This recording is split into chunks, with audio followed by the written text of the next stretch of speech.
Pagājušajā naktī redzēju dīvainu sapni. Skatos uz Latviju no augšas, bet Baltijas jūras vietā uzradusies jauna kaimiņvalsts – Bardakija. Tie ir krīzes, nedarbi, pat jūru mums atņēma.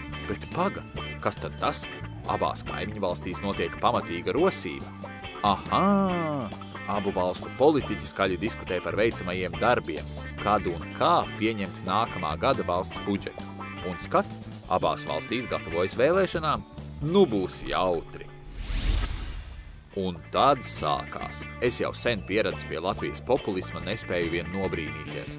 Latvijā visi paņēmuši rokās kalkulatorus un dažādas tabulas, rēķina, meklē, atkal rēķina, svītro, strīdas, plūcas un atkal rēķina. Tad skatos, šie draudzīgi apkampis paspiež viens otram roku un paraksta papīru blāķi, kur virsū rakstīts 2011. gada budžets. Cipariņi maziņi, tomēr visi smaidīgi. Bet kas tad notiek Bardakijā?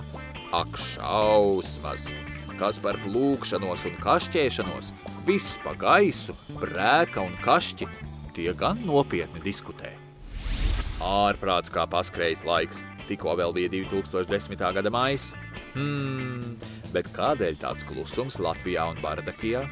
Skaidrs, redz, Latvijā viss puslīdz nokārtojies. Cilvēki strādā, grūti nopūšas, tomēr ar cerību raugās uz priekšu, jo viņiem ir karte, budžets. Viņi zina, kam un cik daudz var tērēt, jo savlaicīgi tam gatavojās. Bet kādēļ klusums Bardakijā? Arī vienojušies, kur viņi palikuši? Kur Bardakija? Nav. Tikai Baltijas jūra. Vai dieniņ, vai tiešām ar Bardakiju noticis tāpat kā ar to sen zudušo Atlantīdu? Būs aizgājuši pa burbuli.